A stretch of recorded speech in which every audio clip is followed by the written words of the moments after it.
BA part third के western political thought का जो अपन प्लेटो पढ़ रहे हैं उसमें काफी सिद्धांतों पे बात कर चुके हैं। जो प्लेटो के महत्वपूर्ण सिद्धांत हैं, शिक्षा है, न्याय है, साम्यवाद है। उसी क्रम में आज हम इसके एक महत्वपूर्ण टॉपिक को देख रहे हैं, प्लेटो के दार्शनिक शासक की अवधारणा। तो प्लेटो द्वारा ये जितनी भी कवायद की गई है, इस सारी जो एक्सरसाइज की गई है प्लेटो की, शिक्षा की, न्याय की, साम्यवाद, इन सब का जो अंतिम उद्देश्य है वो है एक आदर्श राज्य की स्थापना। और उस आदर्श राज्य की जो धुरी है वो उसने रखा है दार्शनिक शासक को। क्योंकि प्लेटो का ये मानना है कि दार्शनिक शासक ही वह व्यक्ति है जो पूरे राज्य को एक एकता के सूत्र में बांध सकता है, पूरे राज्य को जन कल्याण के मार्ग पे चला सकता है और पूरे राज्य को एक बेहतरीन शासन का संचालन करते हुए उचित मार्गदर्शन दे सकता है। प्लेटो ने उस समय अपने गुरु सुकरात के इस कथन को विशेष रूप से तवज्जो दी, जो कहते थे कि सद्गुण ही ज्ञान है, वर्च्यू इज नॉलेज। ये जो एक उक्ति उनकी अपन कई बार सुनते हैं, वो यही कहती है कि जिस व्यक्ति में सद्गुण है, नैतिकताएं हैं, जिस व्यक्ति में, वही व्यक्ति ज्ञानी है। ज्ञान का अर्थ ये नहीं कि आप कितने तथ्य जानते हैं, आपको कितना क्या है। वो ये मानते हैं कि आपके पास जो तथ्य हैं, आपके पास जो ज्ञान है, उस ज्ञान में सद्गुण कितने निहित हैं। सद्गुण का मतलब है कि उन आपके पास जो तथ्य हैं, उन तथ्यों के पीछे उसमें कितनी अच्छाई छिपी हुई है, कितना सत्य उनके अंदर है। तो सत्य का ज्ञान या सद्गुण का ज्ञान जो है वह सबसे इंपॉर्टेंट है। और प्लेटो का यह मानना था, प्लेटो भी इसी कंसेप्ट पे आगे चला था, तो प्लेटो का भी यह मानना है कि यदि शासक सद्गुणी है तो निश्चित रूप से वह शासन का संचालन बेहतरीन तरीके से कर पाएगा। और इस सद्गुण के लिए उसने ज्ञान को आवश्यक माना है। तो ज्ञान और सद्गुण, ये दो चीजें प्लेटो की महत्वपूर्ण चीजें मानी जाती है। तो यहां अपन कह सकते हैं कि प्लेटो का यह मानना था कि यदि शासक जो है, उसने माना कि सारा जो राज्य है उसके जो संचालन है उसमें सबसे महत्वपूर्ण भूमिका यदि किसी की है तो वो शासक की है।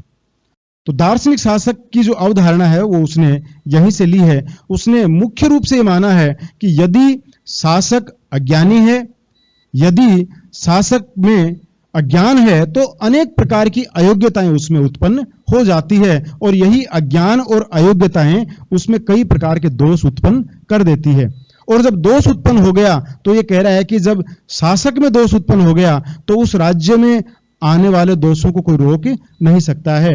यदि शासक में दोष नहीं है तो राज्य में भी दोष नहीं होगा। ये प्लेटो का एक दिमाग में बैठी हुई उसकी अवधारणा थी। क्योंकि उसने उस समय देखा कि जो भी जनता जो अनुसरण कर रही थी वो उस समय जिस प्रवृत्ति के शासक थे उसी प्रकार की वहां जनता बनती जा रही थी। तो उसने माना कि यदि शासक उच्च कोटि का है, शासक विवेकवान है, शासक दोषों से मुक्त है, तो वह निश्चित रूप से शासन का स्वरूप ऐसा कर देगा कि जनता भी उन दोषों से मुक्त हो जाएगी। इसलिए इसने अपना पूरा ध्यान दार्शनिक शासक की तरफ रखा। तो दार्शनिक शासन का मतलब जो अपन कहें यही है कि जो शासक जो ज्ञानी है, विवेकवान शासक है, ऐसा शासक, उसको उसने नाम दिया है दार्शनिक शासक। तो अपन आगे चल के बार बार इसी शब्द का इस्तेमाल करेंगे, फिलोसोफर किंग या दार्शनिक शासक, अर्थात वह शासक जो ज्ञानी और विवेकी है तथा प्लेटो के आइडियल स्टेट का संचालन वह करेगा। तो दार्शनिक शासक क्यों आवश्यक है ये आप समझ गए होंगे। दार्शनिक शासक मुख्य रूप से जो अपन एक बार एक शब्द में इसको दोबारा कहें एक लाइन में अपन, तो अज्ञान और अयोग्यताएं या इस तरह की जो चीजें हैं वो शासक में नहीं हो, इसके लिए ज्ञानी शासक जो सद्गुणों से युक्त हो उसको प्लेटो ने दार्शनिक शासक का नाम दिया है। तो प्लेटो मानता है कि जब शासक स्वयं ज्ञानी होगा, विवेकवान होगा, स्वयं न्यायी होगा, तो वह न केवल अपने दोषों को अपने अंदर से निकाल पाएगा बल्कि जब अपने अंदर दोष नहीं होंगे तो वह दूसरे को दोषों को भी बड़े बेहतरीन तरीके से निकाल पाएगा। और इस प्रकार वो मानता है कि इस प्रकार से जो एक शासन का जो संचालन होगा, ये पूरी तरीके से दोष मुक्त शासन होगा। और यही शासन जो दोष मुक्त शासन है, इसी शासन को प्लेटो दार्शनिक राजा के आदर्श राज्य का कंसेप्ट या आदर्श राज्य की अवधारणा जो हम पढ़ते हैं, वो यही आदर्श राज्य है जिसमें ये दार्शनिक शासक होगा। तो ये तो है दार्शनिक शासक का एक सामान्य परिचय। अब हम देखते हैं कि प्लेटो के दार्शनिक शासक के गुण कौन कौन से हैं। 4-5 गुणों की जो मुख्य गुण हैं अपन उनकी बात कर रहे हैं यहाँ पर। तो एक दार्शनिक शासक में मुख्य रूप से क्या क्या गुण होने चाहिए, ये हम बात करते हैं। तो सबसे पहला जो प्लेटो दार्शनिक शासक की बात करता है कि दार्शनिक शासक है वो ज्ञानी होना चाहिए, उसमें ज्ञान होना चाहिए। बिना ज्ञान के ये मानता है कि सद्गुण नहीं आएंगे। तो यहां सद्गुण और ज्ञान का जो आपस में एक मिश्रण इसने कर रखा है कि दार्शनिक शासक में जो सबसे इंपॉर्टेंट गुण माना है, वो माना है कि वो ज्ञानी होना चाहिए, उसमें ज्ञान होना चाहिए। और ये ज्ञान कैसे आएगा, इसके लिए हमने पहले भी पढ़ा है कि प्लेटो ने अपनी एक शिक्षा योजना प्रस्तुत की है और उस शिक्षा योजना के माध्यम से उसने माना है कि जो विवेकवान व्यक्ति हैं वो ज्ञान की प्राप्ति करेंगे। तो प्लेटो के दार्शनिक शासक का सबसे पहला गुण यह है कि वह चारित्रिक रूप से ज्ञानी होना चाहिए और दूसरा वह आत्मसंयमी होना चाहिए। जिस व्यक्ति में यहां आत्मसंयम का अर्थ भौतिक और मानसिक दोनों प्रकार के संयम से है। प्लेटो ये मानता है कि जिस व्यक्ति में मानसिक रूप से आत्मसंयम नहीं है, वह व्यक्ति जीवन में विकास नहीं कर पाएगा और ना ही वह व्यक्ति दूसरों को विकास के मार्ग पे ले जा सकता है। इसलिए उसने माना है कि आत्मसंयम, मानसिक और भौतिक आत्मसंयम दोनों प्रकार का अपने आप को रोकना, जो आत्मसंयम की प्रवृत्ति है, ये मानता है कि इसी प्रकार का दार्शनिक शासक जनता में भी एक संतुलन स्थापित कर पाएगा, जनता और राज्य के बीच में एक संयम स्थापित कर पाएगा, एक संतुलन स्थापित कर पाएगा। तो प्लेटो के दार्शनिक शासक का जो दूसरा गुण हमें देखने को मिलता है वो है कि प्लेटो का दार्शनिक शासक है वो आत्मसंयमी होना चाहिए। और ये आत्मसंयम दोनों तरह का हमने बताया था कि मानसिक भी और भौतिक भी, दोनों प्रकार का संयम उसमें होना चाहिए। प्लेटो का जो दार्शनिक शासक है उसकी विशेषता या उसका गुण यदि हम देखें तो अगला एक जो विशेष गुण प्लेटो ने माना है वो ये माना है कि दार्शनिक शासक है उसमें कल्याणकारी प्रवृत्तियां होनी चाहिए। तो कल्याणकारी प्रवृत्ति यदि होगी तो वो हमेशा एक निस्वार्थ भाव से लोगों के जीवन के बारे में सोचेगा। अर्थात कल्याणकारी प्रवृत्ति या निस्वार्थी स्वभाव वाला व्यक्ति या शासक, वो उसी को प्लेटो दार्शनिक शासक के नाम से जानता है कि दार्शनिक शासक का एक यह भी गुण है कि वो निस्वार्थी होना चाहिए, निजी स्वार्थों से हटके शासन करने का उसमें एक क्षमता होनी चाहिए। अगली जो विशेषता या अगला जो गुण दार्शनिक शासक का प्लेटो बताता है वो है विवेकवान। विवेकवान जो सबसे प्राइमरी चीज भी उसने मानी है कि दार्शनिक शासक वही व्यक्ति होगा जो विवेक संपन्न होगा, क्योंकि दार्शनिक शासक उसने माना है कि आत्मा का जो प्रधान तत्व है विवेक, उस विवेक तत्व की प्रधानता वाला व्यक्ति ही दार्शनिक शासक बनेगा। तो विवेक का अर्थ यह है कि जो भौतिक आनंदों से दूर रहकर नैतिक आनंद की प्राप्ति करता हो या नैतिक आनंदों में विश्वास रखता हो, उसे हम विवेकवान व्यक्ति कहते हैं। जो काम, क्रोध, मद, लोभ, घृणा, संकीर्णता, द्वेष इन सब से बहुत दूर हो, इन सब से मुक्त हो, वही व्यक्ति विवेकवान है। अर्थात जो व्यक्ति इन सारे दोषों से दूर है, इन सारे दोषों को समझता है और इन दोषों से ऊपर उठकर समाज और राज्य के बारे में सोचता है, उस प्रकार का विवेकवान व्यक्ति होना चाहिए। तो प्लेटो के दार्शनिक शासक की अगली विशेषता है कि वह है काम, क्रोध, मद, लोभ है इन सब से दूर हो, घृणा, स्वार्थ इन सब से दूर हो और हमेशा एक कल्याणकारी भावना युक्त विवेकवान व्यक्तित्व का धनी हो। ये प्लेटो के दार्शनिक शासक का एक विशेष या अहम गुण हम कह सकते हैं। इसी प्रकार प्लेटो कहता है कि उसके दार्शनिक शासक का एक बड़ा गुण है कि वह निष्पक्ष होना चाहिए, उसमें किसी प्रकार का, तो निश्चित रूप से जो व्यक्ति निस्वार्थी होगा वो निष्पक्ष भी होगा। तो निष्पक्ष है, हर व्यक्ति को न्याय के तराजू में वो बिना किसी पक्षपात के वो तोले और उसके बाद में वह न्याय करेगा, अपने डिसीजंस देगा, अपने निर्णय देगा, या समाज के लिए जो भी निर्णय लेने हैं, समाज को जिस भी दिशा में उसे ले जाना है, वहां निष्पक्षता के साथ वो यह कार्य करेगा।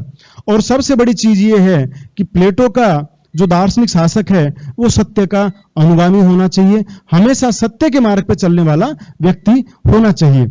सत्य के मार्ग पर चलते हुए वह एक सत्य शोधक ज्ञाता, हमेशा सत्य की खोज करता रहेगा और हमेशा सत्य के पीछे चलता रहेगा। यह प्लेटो का दार्शनिक शासक है।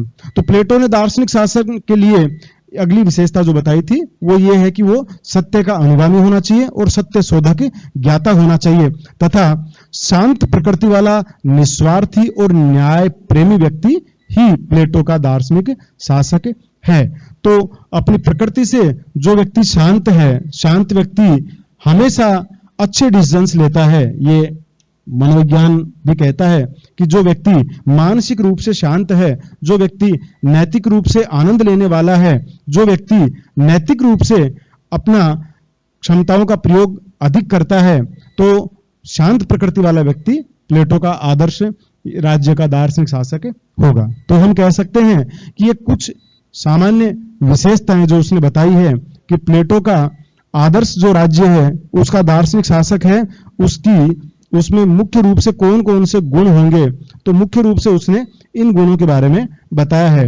एक सामान्य रूप से हम देखें तो हम दोबारा से इसको कह सकते हैं कि प्लेटो का दार्शनिक शासक ज्ञानी, आत्मसंयमी, कल्याणकारी प्रवृत्ति युक्त, विवेकवान, निष्पक्ष, सत्य का अनुगामी, सत्य शोधक, न्यायप्रेमी, निस्वार्थ, शांत प्रकृति वाला व्यक्ति ही प्लेटो का दार्शनिक शासक होगा। तो दार्शनिक शासक हम इस दृष्टि से भी, तो ये हैं प्लेटो के दार्शनिक शासक के गुण।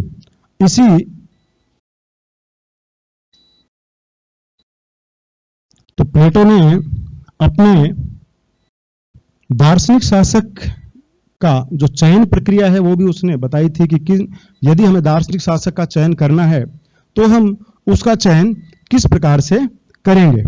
तो उसके चयन के लिए प्लेटो ने सबसे पहली जो चीज बताई थी वो यह बताई थी कि उसमें विवेक की प्रधानता होनी चाहिए। विवेक, जिस व्यक्ति में आत्मा के जो 3 गुण उसने बताए हैं, उसने माना है कि जिन व्यक्तियों की आत्मा में तृष्णा और साहस तत्व की अपेक्षा विवेक तत्व की प्रधानता हो, वही व्यक्ति दार्शनिक शासक बनेगा। तो उसका चयन का एक बड़ा मानदंड है कि शासक वह व्यक्ति बनेगा जिसकी आत्मा में विवेक तत्व की प्रधानता हो। और इसके चयन के लिए प्लेटो ने अपनी एक शिक्षा योजना दी है, जिसमें जन्म से लेकर और 35 वर्ष की आयु तक एक सैद्धांतिक शिक्षा की बात वो करता है, और 35 से लेके 50 वर्ष तक एक व्यवहारिक शिक्षा की बात करता है। तो जन्म से 35 और 35 से 50 वर्ष, 2 प्रकार की सैद्धांतिक और व्यवहारिक शिक्षा। और इस योजना के माध्यम से वो कहता है कि जो व्यक्ति 50 वर्ष तक की शिक्षा को सफलतापूर्वक ग्रहण कर लेता है वही व्यक्ति दार्शनिक शासक बनने योग्य है। तो दार्शनिक शासक का ऐसा नहीं कि उसने केवल एक अवधारणा दे दी और ये छोड़ दिया कि आप दार्शनिक शासक का चयन कर लो। उसने दार्शनिक शासक के कुछ मानदंड भी निर्धारित किए हैं कि इस प्रक्रिया के माध्यम से हम दार्शनिक शासक का चयन कर सकते हैं। और दार्शनिक शासक के लिए उसने माना है कि वह व्यक्ति परिवार और निजी संपत्ति से मुक्त हो। इन दोनों से मुक्त होने वाला व्यक्ति ही दार्शनिक शासक बनेगा। और उसकी जो जीवन प्रवृत्ति हो बड़ी सहज होनी चाहिए। भौतिकतावाद में उलझा हुआ व्यक्ति है, वो कभी भी प्लेटो मानता है कि वो बहुत अच्छे से न्याय नहीं कर पाएगा। सहज जीवन जीने वाला व्यक्ति है वह हमेशा सत्य, क्योंकि जो सत्य को जान गया है, जो ये समझ गया, जो आंतरिक रूप से आनंद लेने वाला व्यक्ति है, उसे ये पता चल जाता है कि सच्चा आनंद क्या है। तो जिसको सच्चे आनंद का पता चल गया उसके जीवन की प्रवृत्ति अपने आप ही सहज हो जाती है। ये प्लेटो का मानना है। प्लेटो मानता है कि यदि सहज जीवन प्रवृत्ति नहीं है, इसका मतलब कहीं ना कहीं व्यक्ति में अभिमान या कोई अन्य चीजें उसके अंदर अभी भी कहीं ना कहीं उसके नैतिक चरित्र में कोई दोष बचा हुआ है, जिसकी वजह से उसका जीवन, चाहे उसके पास संसाधन सारे हों, संसाधनों और प्रवृत्ति से उसने कोई अर्थ नहीं लगाया। वो कहता है कि संसाधन चाहे सारे हो, लेकिन आपके जीने का तरीका, जो आंतरिक जीवन का तरीका, वो बड़ा सहज है, तो निश्चित रूप से वह व्यक्ति कई दोषों से मुक्त होगा। तो प्लेटो के अनुसार एक उसने ये माना है कि जो व्यक्ति हम जिस दार्शनिक शासक का चयन करेंगे उसकी जीवन पद्धति बड़ी ही सहज होनी चाहिए।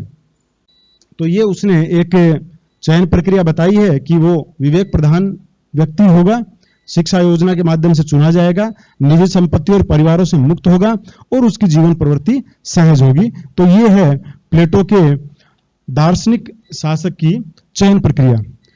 अब हम बात करते हैं कि प्लेटो के दार्शनिक शासक के कर्तव्य क्या हैं।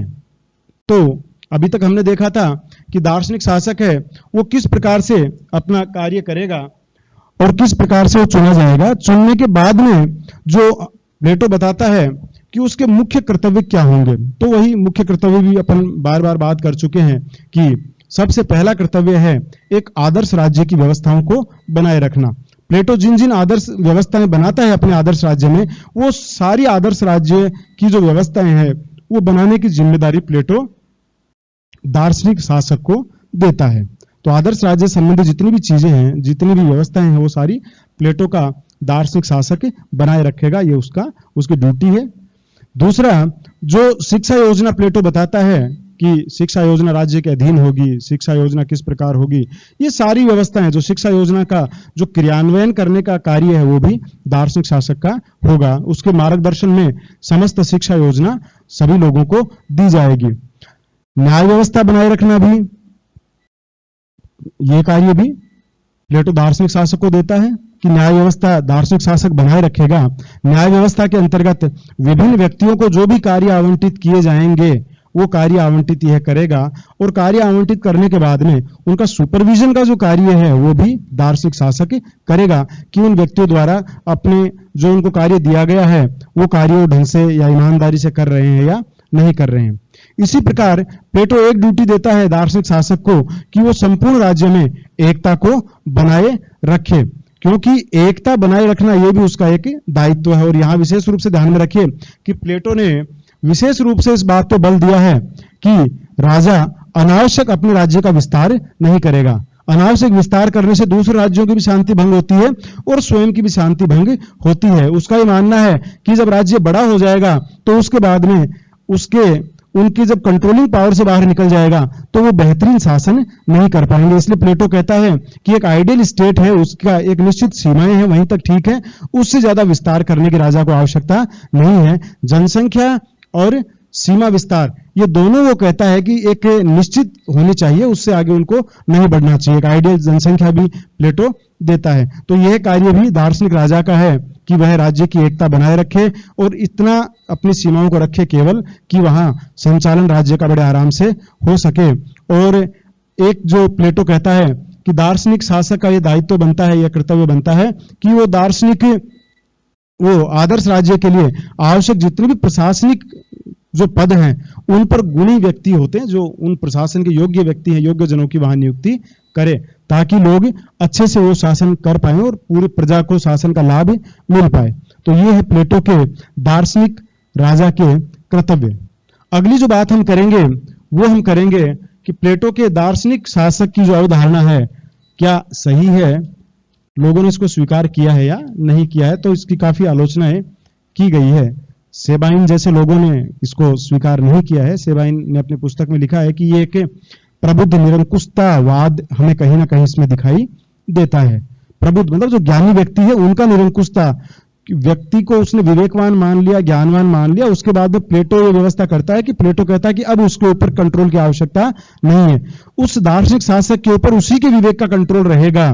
तो ये बहुत ही खतरनाक स्थिति ले सकता है कि वो अपने विवेक के नाम पर, अपने विवेक के आधार पर ही शासन करे। तो ये कहता है कि सेबाइन कहता है कि प्रबुद्ध निरंकुशता तंत्र हमें कहीं ना कहीं इसमें दिखाई देता है, जिसमें विवेक और ज्ञान के नाम पर एक शासक को शासन करने की खुली छूट जो दी जा रही है प्लेटो द्वारा, ये निरंकुशतावाद को जन्म देती है और एक निरंकुश शासन की स्थापना होने की प्रबल संभावनाएं इस व्यवस्था में बनी रहती है।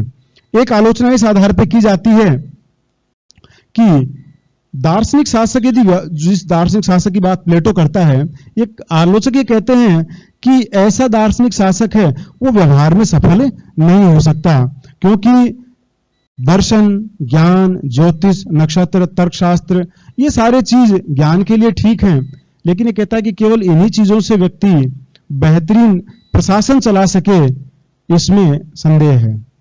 बेहतरीन प्रशासन केवल दर्शन से नहीं चल सकता, केवल आइडियल बातों से नहीं चल सकता।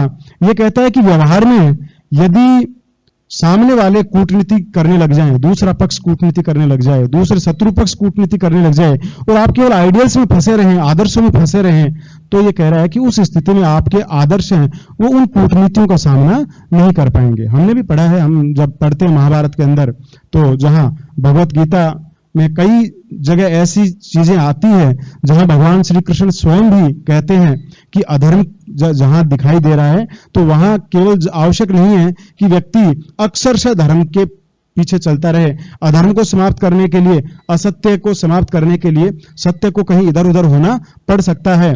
तो ये जो चीज है, कूटनीतिज्ञता की चीज हम देखते हैं, तो यहां केवल आदर्शवादी व्यवस्थाएं हम आइडियल बने रहें और सामने वाला कूटनीतिज्ञ रहे या कूटनीतियां चलता रहे, तो व्यवहार में देखा गया है। आइडियल बातें करें तो हम कहेंगे कि नहीं, हम अपने मार्ग पे, व्यक्ति हो सकता है व्यक्ति स्वयं धर्म के मार्ग पे चलते हुए अपने आप को बलिदान दे सकता है, लेकिन राज्य का बलिदान आइडियल के नाम पे देना, ये अनेक राजनीति वैज्ञानिक इसको स्वीकार नहीं करते हैं। उनका मानना है कि इस तरीके से दर्शन की जो नीतियां हैं उनको लागू करके कूटनीतियों का सामना करना संभव कई बार नहीं हो पाता है, कठिन हो जाता है। तो ये ऐसी समस्याएं दार्शनिक शासक के सामने भी आएंगी। इसी प्रकार जो दर्शन के नाम पे पूर्ण सत्य की जो कठोर नीतियां लागू की जाए, उनमें रत्ती भर भी इधर उधर नहीं होना, ये पूरी प्रजा के लिए आवश्यक है या पूरी प्रजा के लिए संभव नहीं होगा, ऐसा आलोचक मानते हैं।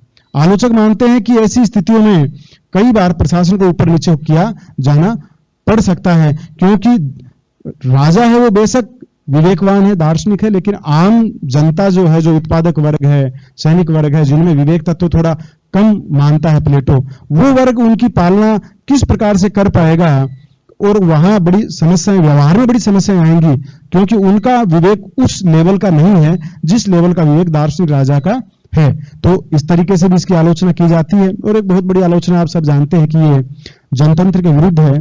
ये सिद्धांत जनतंत्र जहां केवल शासक को ही विवेकवान मान लिया गया है और बाकी जनता को उसके आदेश मानने के लिए बाध्य कर दिया गया है, ये जनता के आधुनिक जो जनतंत्र है उसके खिलाफ हम मान सकते हैं कि ये जनतंत्र है।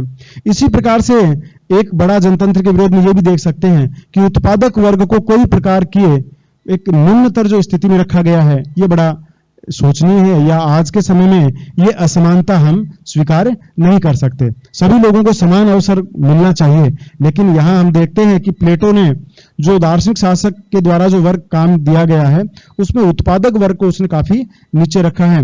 उत्पादक वर्ग की स्थिति एक तरीके से आप कहें तो प्लेटो के इस पूरी व्यवस्था में कहीं ना कहीं दासों की तरह दिखाई देती है, कि जो दास वर्ग होता है, अघोषित रूप से आप कह सकते हैं कि एक दास के समान उसने इन उत्पादक वर्गों को रखा है। यह बहुत ही अप्रजातांत्रिक है और ये जनतंत्र विरोधी अवधारणा है।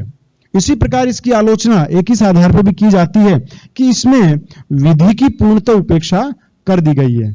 आज जो हम देखते हैं लगभग सभी प्रजातांत्रिक देशों में विधि के शासन की व्यवस्था है। विधि का शासन जहां है वहां समानता भी है और लोगों के स्वतंत्रता, न्याय, समानता की रक्षा भी की जाती है। तो प्लेटो के दार्शनिक शासन में विधि के शासन की अवहेलना की गई है। यह विधि नहीं बल्कि दार्शनिक शासक के विवेक को ही कानून मानता है। यह कहता है कि दार्शनिक शासक जो है उसका विवेक है, जो विवेक का जो निर्णय है वही कानून है। तो ये हम नहीं कह सकते कि यह बिल्कुल सही अवधारणा है। इस दृष्टि से भी इसकी आलोचना की जाती है।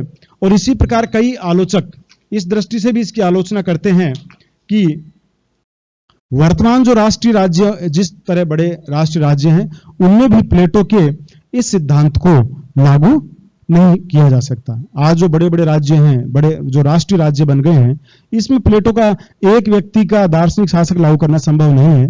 इतने बड़े, जैसे मान लीजिए हम यदि भारत में ही लें इसको, तो हम देखें हर राज्य में अलग अलग समस्याएं हैं, अलग अलग संस्कृति है, अलग अलग विचारधाराएं हैं, हर राज्य के वातावरण अलग अलग हैं। तो अलग अलग हमें शासन को कई भागों में बांटना पड़ता है। संघात्मक शासन की व्यवस्था में हम इन चीजों को देखते हैं, प्रशासन को हम देखते हैं कई भागों में बांटना पड़ता है, और वो भी सब कुछ विधि के अंतर्गत होने से ये व्यवस्थाएं आसानी से चल पाती है। लेकिन केवल यदि दार्शनिक शासक के अधीन हम कर दें तो दार्शनिक शासक वर्तमान राष्ट्रीय राज्यों की जो जटिल समस्याएं हैं, जो बहुत ही बहुपक्षीय जो समस्याएं हैं, उनको ये संभव नहीं है कि वो इस तरीके से हल कर पाएगा। और सबसे बड़ी चीज ये है इसकी आधार कि आलोचक ये कहते हैं कि प्लेटो का जो यह सिद्धांत है ये विशुद्ध रूप से एक काल्पनिक सिद्धांत है, व्यवहार में इसे लागू नहीं किया जा सकता, क्योंकि जिस उच्च आदर्श वाले फिलोसोफर किंग की बात करता है, दार्शनिक शासक की बात करता है, व्यवहार में ऐसा दार्शनिक शासक मिलना बड़ा कठिन है या एक तरीके से असंभव सा है। प्लेटो ने खुद ने, आपको ध्यान में होगा, प्लेटो ने खुद ने भी जो सिराक्यूज राज्य था उसमें यह प्रयोग किया था उसने, कि भाई सिराक्यूज राज्य में उसने इस प्रयोग को किया था, और जो डायनोसियस था जो राजा था उसको उसने इस अपने प्रयोग में लिया था दार्शनिक शासक के रूप में। लेकिन वो आप सबको ध्यान में है कि प्लेटो का जो दार्शनिक शासन का जो प्रयोग था वो बाद में असफल हो गया था। वो राजा भी, सिराक्यूज का राजा, कई लोगों के बहकावे में आ गया था और प्लेटो को वहां से बच के भागना पड़ा था, लास्ट में उसको बेच दिया था। मतलब कई चीजें आप जब पढ़ेंगे प्लेटो की जीवनी को तो जान पाएंगे। तो प्लेटो का जो दार्शनिक शासक है वो प्लेटो स्वयं भी नहीं ढूंढ पाया, कोशिश की उसने, प्रयोग भी किया, लेकिन उसमें उसे सफलता नहीं मिली।